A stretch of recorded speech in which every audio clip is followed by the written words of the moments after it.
Hi students, കാറ്ററ്റ് exam എഴുതുന്ന എല്ലാ കൂട്ടുകാർക്കും സ്വാഗതം. നമുക്ക് കുറച്ച് ഒബ്ജക്റ്റീവ് ടൈപ്സ് ക്വസ്റ്റ്യൻസ് നോക്കാം. ആദ്യത്തെ question, Montreal protocol is related to food security, global warming, sustainable development, ozone layer depletion. ഏതാണ് മോൺട്രിയൽ പ്രോട്ടോകോൾ? ഇതൊക്കെ എല്ലാവർക്കും അറിയുന്ന കാര്യമാണ്, തെറ്റിക്കാൻ പാടില്ല. Ozone layer depletion. എന്താണ് ഓസോൺ ലെയർ ഡിപ്ലീഷൻ? അതായത് Montreal protocol is an international agreement made in 1987. It was designed to stop the production and import of ozone depleting substances and reduce their concentration in the atmosphere to help to protect the earth ozone layer. അപ്പം ഓസോണിന് harmful ആയിട്ടുള്ള gases അതിൻ്റെ concentration കുറക്കുകയും അതുപോലെ തന്നെ ozone ലെയറിനെ protect ചെയ്യാണ് മെയിനായിട്ട് ഈ Montreal protocol കൊണ്ട് ഉദ്ദേശിക്കുന്നത്. Okay, next, greenhouse gases present in very high quality is. Greenhouse gases present in very high quality is ഏതായിരിക്കും? Ethane, carbon dioxide, propane, oxygen. Answer എന്താണ്? Carbon dioxide. Greenhouse gases present in very high quality is carbon dioxide. Okay, അപ്പോൾ എന്തൊക്കെയാണ് primary greenhouse gases? They are water vapor, carbon dioxide, methane, nitrous oxide and ozone. Okay, ഇതൊക്കെ examination അധികം ചോദിച്ച് കണ്ടിട്ടുള്ള questions ആണ്, ശ്രദ്ധിക്കണം. Green house gases ഏതൊക്കെയാണെന്ന് വെച്ചാൽ water vapour, carbon dioxide, methane, nitrous oxide and ozone. പക്ഷേ ഏറ്റവും ഹൈ ക്വാണ്ടിറ്റിയിൽ പ്രസൻറ്റ് ചെയ്യുന്നത് ഏതാണ്? കാർബൺ ഡൈ ഓക്സൈഡ് ആണ്. അടുത്ത question, this is an example of industrial melanism is. അപ്പോൾ ഇൻഡസ്ട്രിയൽ മെലനിസത്തിന് എക്സാമ്പിൾ ഏതാണ്? Mutation, neo Darwinism, neo Lamarckism, natural selection. ഏതായിരിക്കും ഇതിൻ്റെ ഉത്തരം? Natural selection. Natural selection is an example of industrial മെലനിസം.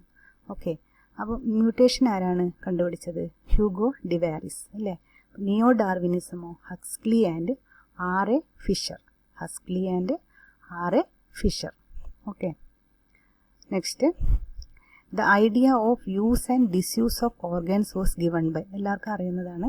the idea of use and disuse of organ was given by Lamarck. ആരാണ്? Lamarck. അപ്പോൾ ആരാണ്? Morgan നോക്കാം. Morgan ആരാണ്? ഈ Morgan is an American zoologist and genetics, famous for his experimental research with fruit fly Drosophila. അല്ലേ, Morgan conducted experiments in fruit fly Drosophila and he established chromosome theory of inheritance. അപ്പോൾ chromosome theory of inheritance establish ചെയ്ത ആരാണെന്ന് വെച്ചാൽ Thomas and Morgan. Okay, then next, Darwin. Charles Darwin was British naturalist who proposed the theory of biological evolution by natural selection. Darwin defined evolution as descent with modification. Who defined evolution as descent with modification? Darwin. Okay. The idea of use and disuse of organs was given by ആരാണ്? Lamarck. വീണ്ടും വന്നിട്ടുണ്ട് Hugo de Vries. ആരാണ്? മ്യൂട്ടേഷനുമായിട്ട് ബന്ധപ്പെട്ടതാണ്. Next, germplasm theory against Lamarck's principle. അപ്പോൾ Lamarck പറയുന്നത് use and disuse theory ആണെങ്കിൽ ഇതിനെ റിജക്റ്റ് ചെയ്യുന്ന ആരാണ്? ജേംപ്ലാസം തിയറി കണ്ടക്ട് ചെയ്തത് ആരാണ്? വെസ്മാൻ.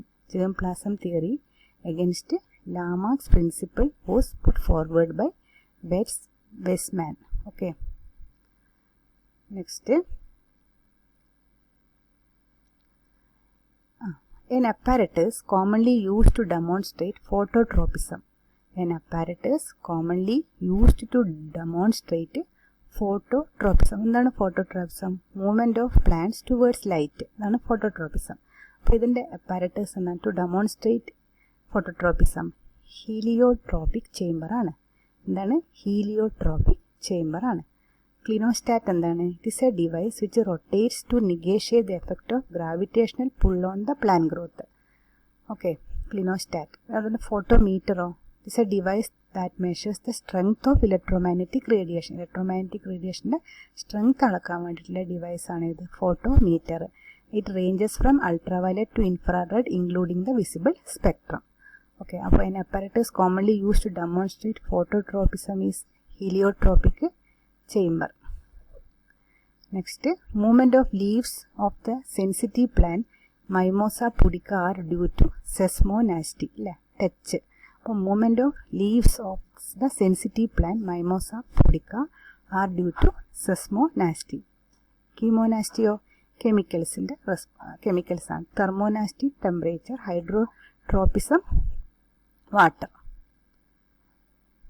Then testy fly is a vector for sleeping sickness. Which of the following parasite transmit the infective stage? നമുക്കറിയാം ഏതാണ് സ്ലീപ്പിംഗ് സിക്നസ് ആണ്. അപ്പോൾ sleeping sickness is transmitted by a parasite Trypanosoma gambiense. അപ്പം ഇതിൻ്റെ വെക്ടറാണ് ഏത് ടെസ്റ്റി fly. അപ്പോൾ അതുപോലെ തന്നെ ലീഷ്മാനിയ ഡോണോവണി ഇറ്റ് കോസസ് കാല ആസാർ ഡിസീസ്. അപ്പോൾ വെക്ടർ ഏതാ ഇതിൻ്റെ സാൻഡ് ഫ്ലൈ ആണ്. അതുപോലെ പ്ലാസ്മോഡിയം ഫാൽസിപ്പാറം കോസസ് മലേറിയ. അപ്പോൾ ഇതിൻ്റെ വെക്ടറാണ് female Anopheles mosquito. Okay. Then next, test tube baby means a baby born when. എന്താണ് ടെസ്റ്റ് ട്യൂബ് ബേബി എന്ന് പറയുന്നത്? It is an baby. Okay. Baby born when ovum is fertilized externally and thereafter implanted in the uterus. And test tube baby ഇങ്ങനെയാണ് form ചെയ്യുന്നത്. ovum is fertilized externally and thereafter implanted in the uterus. Okay.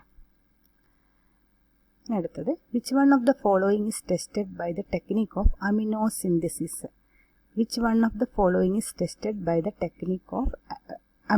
എന്താണ് അമിനോസിന്തസിസ്? അതായത് ഫീറ്റസിൻ്റെ chromosomal അബ്നോർമാലിറ്റീസോ biochemical അബ്നോർമാലിറ്റീസോ errors of മെറ്റബോളിസോ നമുക്ക് detect ചെയ്യാൻ പറ്റും. അതിനെയാണ് അമിനോസിന്തസിസ് എന്ന് പറയുന്നത്. അപ്പോൾ ഇവിടെ എല്ലാം ഉണ്ട്. ഓൾ ദ എബോ ആണ് കേട്ടോ. Chromosomal abnormalities in a foetus, biochemical abnormalities in a foetus, errors of metabolism in a foetus, all the above. Next, the gibberellin involved in flowering is A1. ഇത് ഗിബറിലിൻ്റെ ടൈപ്സ് ആണ്. അതിൽ A9 ആണ്. It is involve in flowering. അപ്പം ഗിബറിലിൻ എന്താണ്? Gibberellins are any group of plant hormone that stimulate elongation of the stem, flowering and germination. അടുത്തത് the hormone involved in the regulation of Florigen synthesis. The hormone involved in the regulation of Florigen synthesis is എന്താണ്? ഗിബറിലിൻ ആണ്. ഇവിടെ important ആയിട്ട് ഓർത്തിരിക്കേണ്ട ഒരു കാര്യം auxin. നാച്ചുറലായിട്ടുള്ള form ചെയ്യുന്ന ഓക്സിനാണ് indole 3 acetic acid and indole butyric acid. Synthetic auxins ഉണ്ട് കേട്ടോ. സിന്തറ്റിക് പ്ലാന്റ്സിൻ്റെ ഇലോങ്ങേഷന് ഹെൽപ്പ് ചെയ്യുന്ന ഹോർമോണാണ് ഓക്സിൻസ്. അപ്പോൾ സിന്തറ്റിക് ഏതൊക്കെയാണ്? 2,4-D dichlorophenoxy acetic acid, 2,4-D dichlorophenoxy acetic acid and NaA അത് നാഫ്തലീൻ അസറ്റിക് ആസിഡ്. ഇത് സിന്തറ്റിക് ഓക്സിൻസ് ആണ്. ഓർത്ത് വെക്കുക, സിന്തറ്റിക് ഓക്സിൻസ് ആണ് 2,4-D dichlorophenoxy acetic acid and naphthalene acetic acid or NaA. Okay. Then next, mycelium of Rhizopus is എന്താണ് mycelium? mycelium എന്താണ് mycelium? mycelium of Rhizopus. Rhizopus is aseptate. septum ഇല്ല. aseptate and multinucleate. ഇതാണ് ഇതിൻ്റെ ഉത്തരം. mycelium of Rhizopus is aseptate and multinucleate. അടുത്തത് dash is commonly known as black bread mold. ഏതാണ്? Rhizopus stolonifer. That is commonly known as black bread mold, Rhizopus stolonifer. അടുത്തത് euchromatin. എന്താണ് euchromatin? euchromatin എന്താണ്? Stains lightly, is partially condensed, genetically active chromatin with genes all the above. അപ്പോൾ ഇതിൻ്റെ ഉത്തരം ഏതാണ്? euchromatin എന്ന് പറയുന്നത് genetically active chromatin with genes. It stains lightly, is partially condensed. അപ്പം ഇതെല്ലാം ഇതിൻ്റെ ഉത്തരമായിട്ട് വരും. അപ്പോൾ എന്താ പറയേണ്ടത്? ഓൾ ദ എബോ എന്ന് പറയണം. stains lightly, is partially condensed, genetically active chromatin with genes and all the above. അപ്പോൾ ഇവിടെ നമുക്കറിയാം ഇതാണ് ഒരു ക്രോമാറ്റിഡ്. അപ്പോൾ ഇതിൻ്റെ ഇത് കണ്ടില്ലേ, ഇത് ടീലോമിയേഴ്സ്.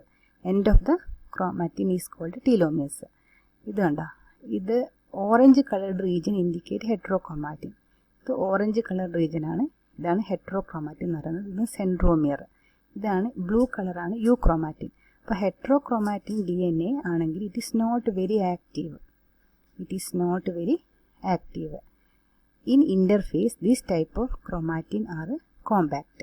Heterochromatin also have long stretches of repeat sequence called satellite DNA. അപ്പോൾ സാറ്റലൈറ്റ് DNA കാണപ്പെടുന്നത് എവിടെയാണെന്ന് ചോദിച്ചാൽ ഹെറ്ററോക്രോമാറ്റിനിലാണ്. അപ്പോൾ heterochromatin have long stretches of repeated sequences. ഇവിടെ റിപ്പീറ്റഡ് സീക്വൻസസ് ഉണ്ടാവും, കോൾഡ് സാറ്റലൈറ്റ് DNA. എന്താണ് റിപ്പീറ്റഡ് സീക്വൻസ്? അഡിനിൻ അല്ലെങ്കിൽ തൈമിൻ ഇങ്ങനെ റിപ്പീറ്റഡ് ആയിട്ടുള്ള സീക്വൻസ് ഉണ്ടാവും. അങ്ങനെയാണ് സാറ്റലൈറ്റ്, കോൾഡ് സാറ്റലൈറ്റ് DNA എന്ന് പറയും. പക്ഷേ യൂക്രോമാറ്റിനോ, യൂക്രോമാറ്റിൻ എന്ന് പറയുന്നത് ഇറ്റ് ഈസ് മോർ ആക്റ്റീവാണ്. It is more active. They are generally not condensed. Generally not condensed ആണ്. That is it is partially condensed എന്ന് പറയും. Generally not condensed. Okay.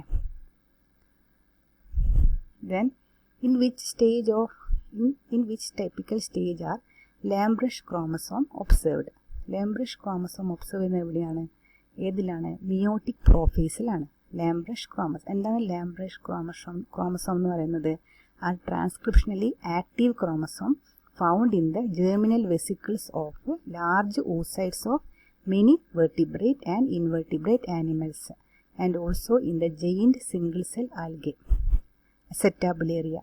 So, Lamb-Brush chromosomes are transcriptionally active chromosome found in the germinal vesicles of large oocytes of many vertebrate and invertebrate. ഇതെന്താണ് പ്രത്യേകിച്ച് loop formation നടക്കുന്നുണ്ട് ഇവിടെ. Loop formation. Okay. Color of the body in earthworm is due to the presence of porphyrin. Color of the body in earthworm is due to the presence of porphyrin. Next, chlororagogen. Chlororagogen cells are found in the coelomic fluid of the earthworm. Coelomic fluid of the earthworm. ഈ cells എവിടെയാണ് കാണുന്നത്? coelomic fluid of the earthworm. Next question. In earthworm, mouth is located on peristomium. In earthworm, mouth is located on peristomium. And next, the most effective organ for food digestion in earthworm is ഏതാണ്? Pharynx ആണ്. Pharynx. Okay. അപ്പം ഇത്രമാത്രം ഇന്ന് 20 questions നിങ്ങൾ നന്നായി വായിച്ച് പഠിക്കുക. അതുപോലെ തന്നെ വീഡിയോ വീണ്ടും കേൾക്കുക. Thank you.